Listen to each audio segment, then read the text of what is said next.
This assembly marks not only the end of school as we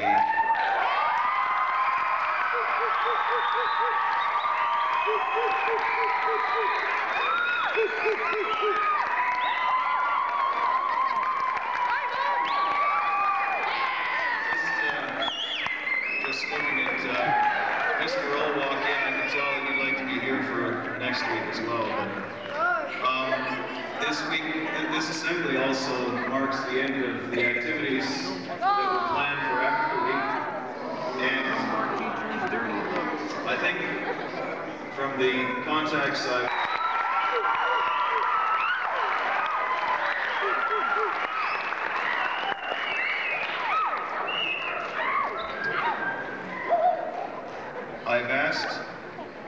we've asked two students to share a few reflections from this week with us. I think that it's safe to say that this went over better than last year's Peace Day and the year before was Environment Day.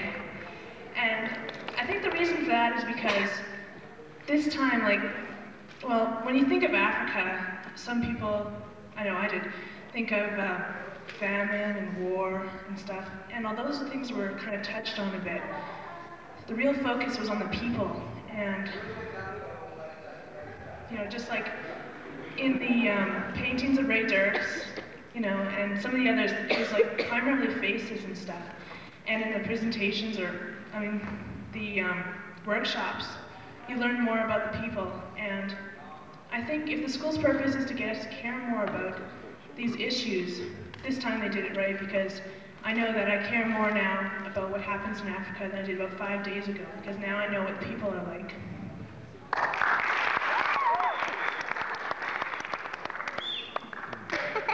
I'll just talk a bit about it as sort of an introduction.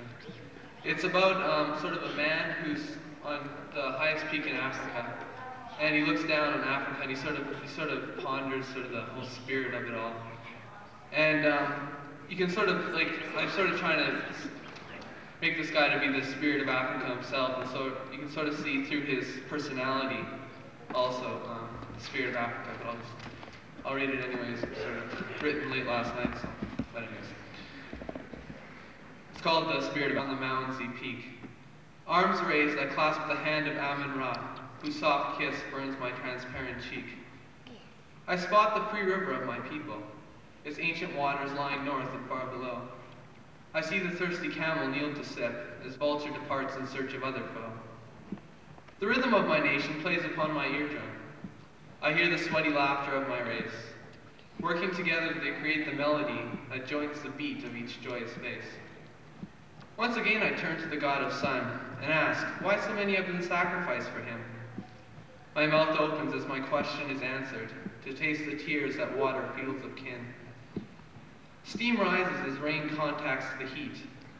The vapor carries the smell of darkened blood. The stench stems from hate in the distant south, as the cancerous devil chews his ivory cud. I feel this evil not for long, it is drowned by my people's strong identity. I witness children dancing in the rain, appearing like me or some other divine entity.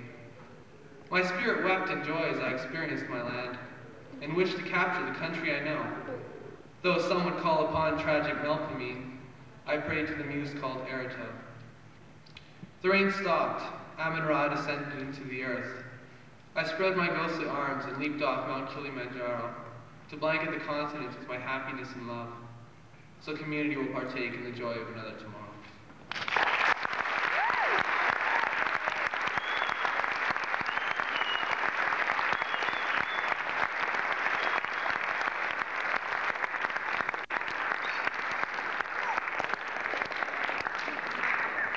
His skillful guidance, and I'd like to ask Pat Weems to come and make a few comments about the experience she had with Ray Dirks this week as he visited and taught in the art classes.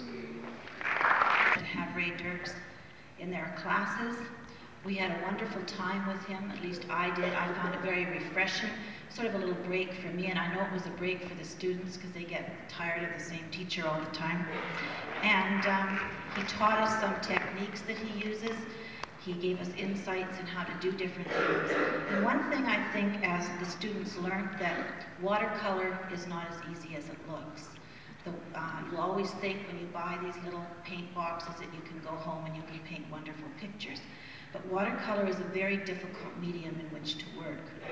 And this week I think many students found that it was hard. And I think they came to really appreciate, at least I did, the work that Ray Dirks puts into his paintings and how wonderful they are because of how difficult it is to do and to get such detail in them. I had a wonderful time, and I know the grade 9 and 10 students, I hope you did, and I think we all learned something this week. And those of you that didn't have a chance to be in art but got to watch him, I hope that you enjoyed him. And I would like to think that maybe next year he'll come back and we can have him as an artist in residence for a week next year. Ray Dirks' work on during the week was in fact a painting that's going to be ours. We commissioned Ray Dirks to do a painting for our school, and I'd like to call Ray Dirks forward along with Mr. Tyker to receive the painting that he completed this week.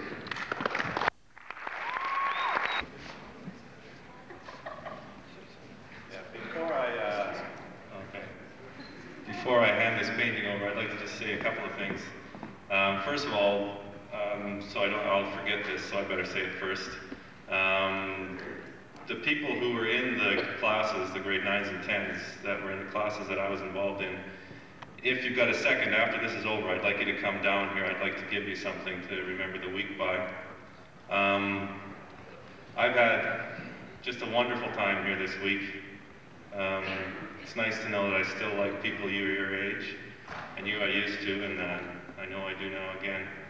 And on behalf of all the different Africans that I talked to who were involved in the different things all through the week, I've heard from all of them that I've talked to too. They had a very good time, appreciate the opportunity, and I'm just thrilled that you can have had a positive impression of Africa through this week. And also through this week I've been painting this painting, which I finished last night, well actually this morning at 1 o'clock. But I think it is done. And it's of different people in Africa of school age. So it's kind of a school kind of setting. And I'd like to give it to the school.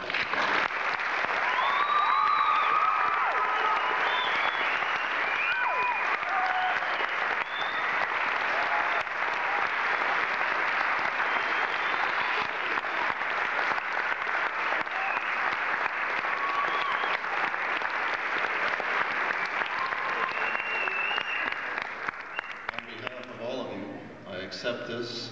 Thank you, Ray, for the work that you've done, for the beautiful painting that has been presented to us, and it will hang proudly in MBCI. Mrs. Wiens will take it to get it framed this afternoon, and by the time you're back after the spring break, it'll be hanging in the school. Thank you.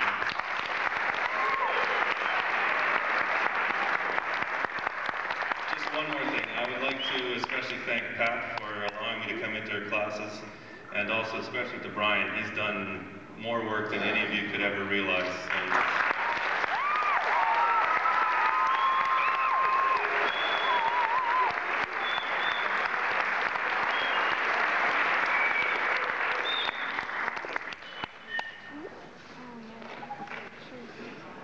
I would like to introduce Tebebu Shulu. He is from the country of Ethiopia, from the tribe of the Oromo people, and he will say a little bit about that, their own history, and then we'll have a special presentation by some dancers and musicians from the Oromo Cultural Association.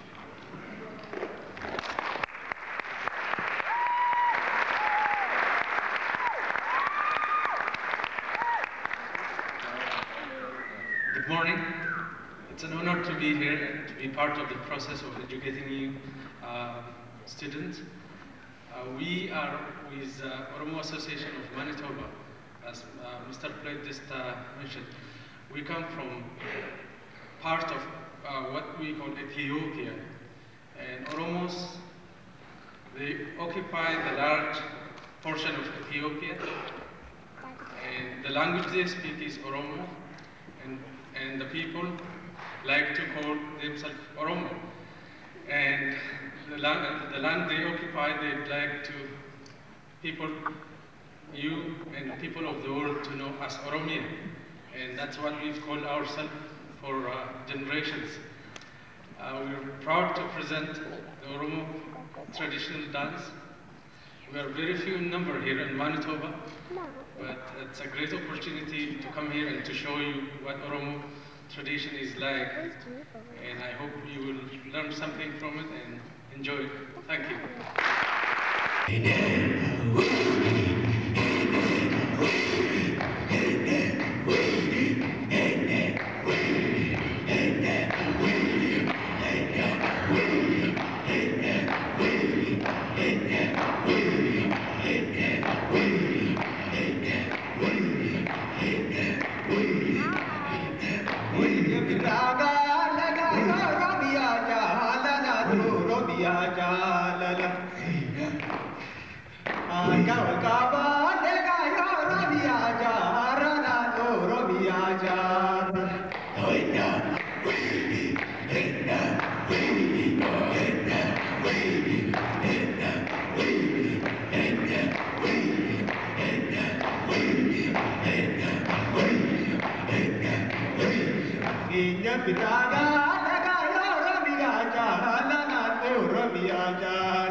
Are just catching their breath. They will be back with a number of other pieces in just a moment.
Well, that's a very small portion of what vast variety of Oromo culture is. And thank you very much.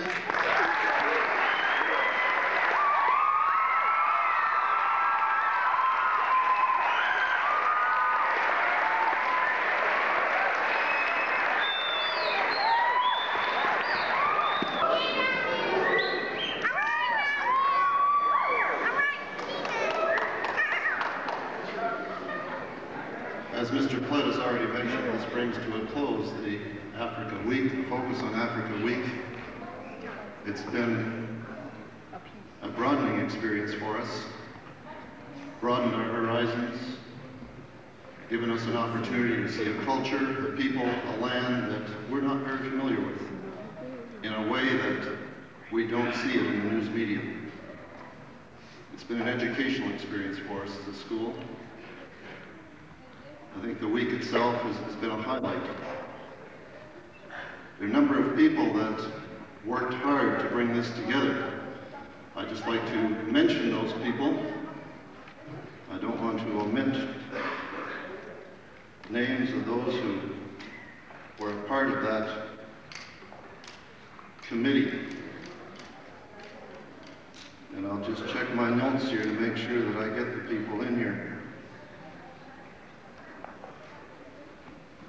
People like Mr. Wall, Mrs. Dick, Mr. Vish, Mr. Schultz, and Mr. Pauls worked on that committee over the weeks to put this event, and Mrs. Weems, to put this event together. And I'd just like to express my appreciation to the teachers who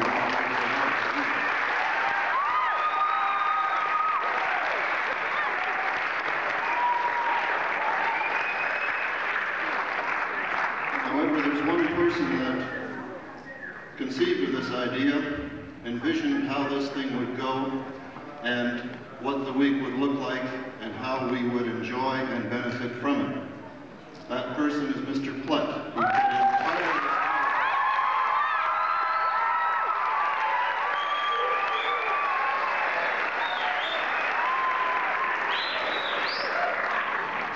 Over the weeks, he poured his heart and soul into the preparation, and through this week as well. He worked hard to make sure that this week would come off the way he hoped and envisioned it would. And in recognition of his work, we'd like to make a little presentation. We have a number of Ray Dirk's prints that we would like to present to Mr. Plett in recognition of his work, and I'd like to ask these people to hold them up so you can see them.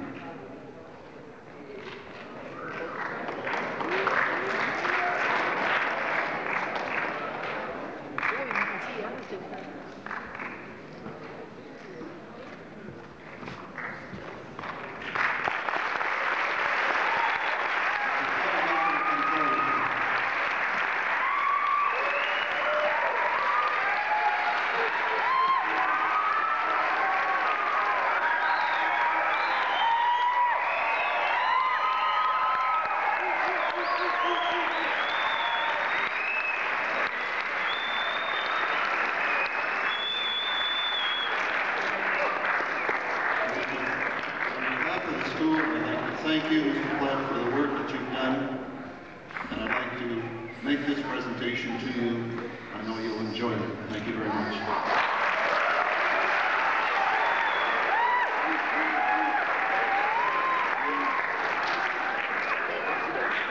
This brings to the close the assembly.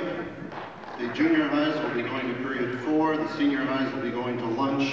The next bell will go at 12:05. Thank you very much.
And we have don't break the table, okay? We'll introduce a little bit about the country, the culture, and three cultural songs.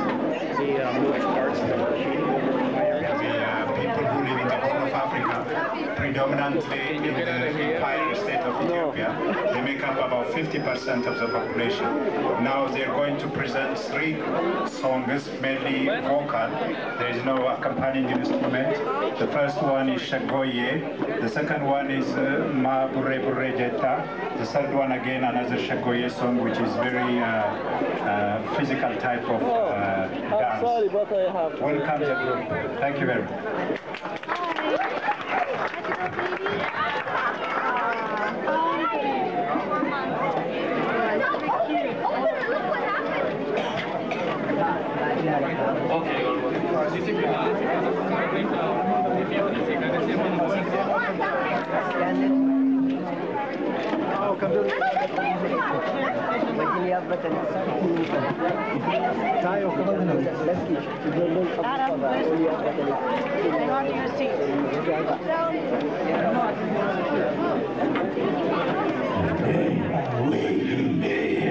Away.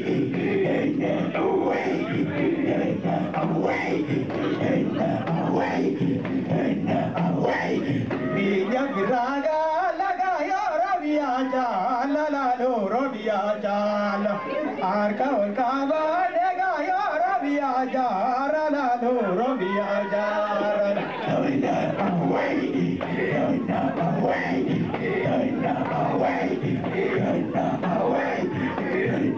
away Tiru arambo dalal gabre dira chulal uba vida branta ba obe chulal asir mai daga ronga bro bulalo ronga bro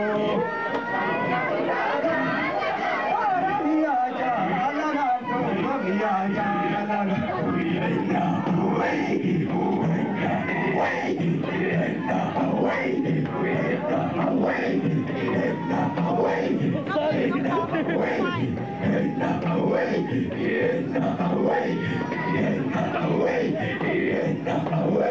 Inyo viraga lagayo Rabia jala la Rabia jala arka warka va lagayo Rabia jala la Rabia jala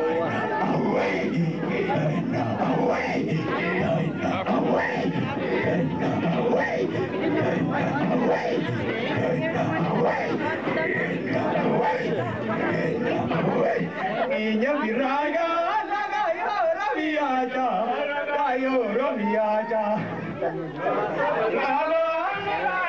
Rabia jala Inyo viraga lagayo Rabia jala la Rabia jala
Diyo mama bure bure jata ma bure bure jata ma bure bure jata ule namang to ko mama jure jure jata ma jure jure jata ma jure jure jata diyo mama bure bure jata ma bure bure jata ma bure bure jata ina ma to ko mama jure jure jata ma jure jure jata ma jure jure jata damanu tam luri de jabe gama la re di jabe gama la re di jabe gama la re di rambo ena di jage or ma la re di jage or ma la re di jage or ma la re di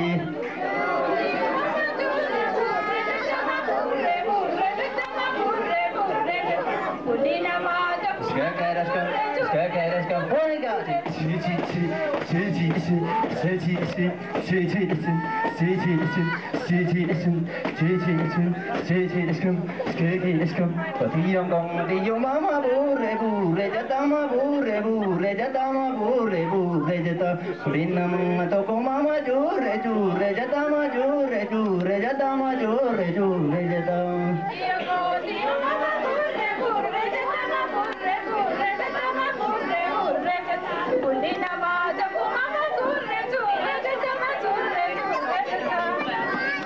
Rani jamani rani garataya zamuta garataya zamuta garataya zamutang sigani jamale gani dara siva zaguta dara siva zaguta dara siva zaguta odiyam ko odiyum mama bure bure jata ma bure bure jata ma bure bure odiyam ma zaguta jure jure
Salala tesena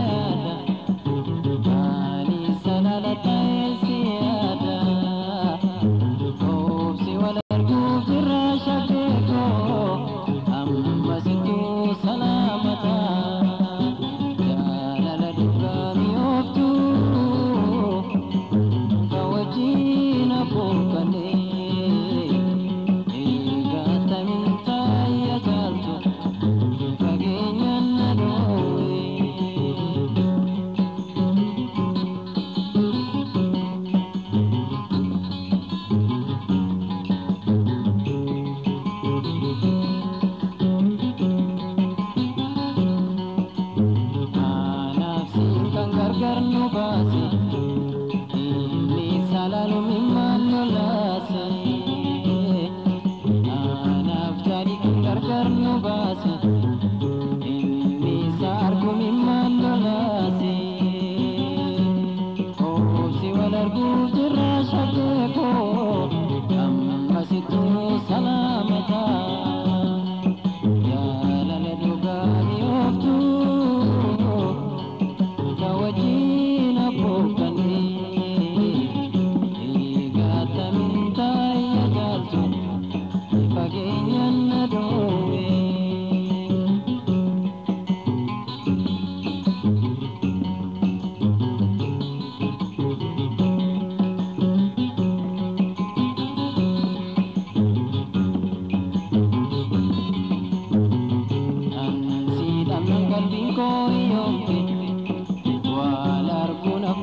them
hadako malingo dagaru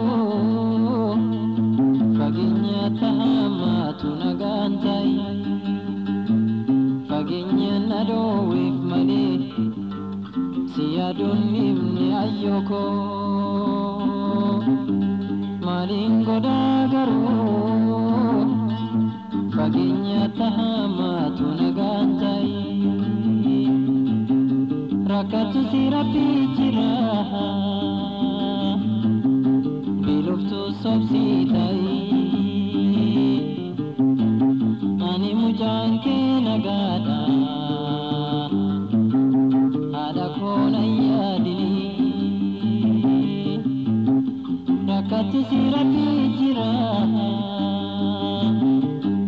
biluftu sobsitai ani mujan ke nagada ada kona yadini faginya nado wif male siadun ibni ayoko malingo dagaru faginya tahamatu nagantai faginya nado wif male siadun ibni deseko malingo dagaru faginya tahamatu nagantai imi manke gafasi yamuna gegesitu dese guddifte nadabdi ada kotam sitau imi manke gafasi yamuna gegesitu dese guddifte nadabdi ada kotam sitau faginya nado wif male siadun ibni hadako malingo dagaru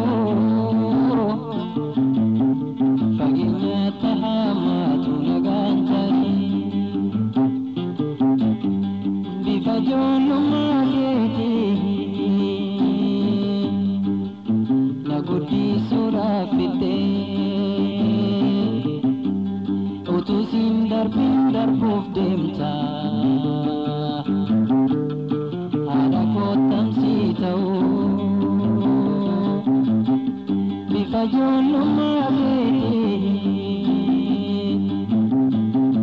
nagudi surafite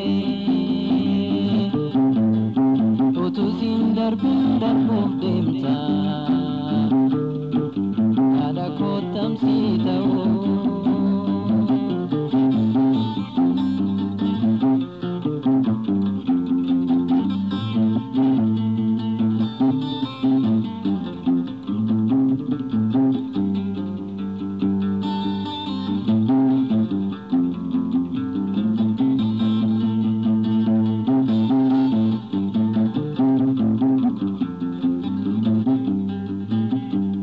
faginya nado wif male siadun ibni deseko malingo dagaru faginya tahamatu nagantai ijiken sinandide oichaf durse ume wadar kunnatin fakatu sabatan gara hidu ijiken sinandide oichaf durse ume wadar kunnatin fakatu sabatan gara hidu faginya nado wif male siadun ibni ayoko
Jimma saree koo waraane maal bashaniin kun yaaddu jibba malee gargar baane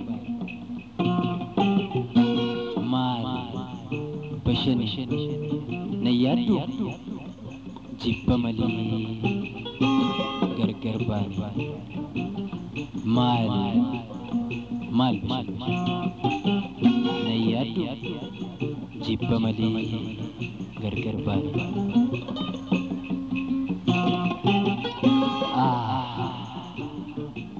jibba malee gargar baane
Biyyatu gaarii ansumaan dhaadheessa biitii fi haadha namayyuu jabeessa hangam fagaattullee galtisuma keessa.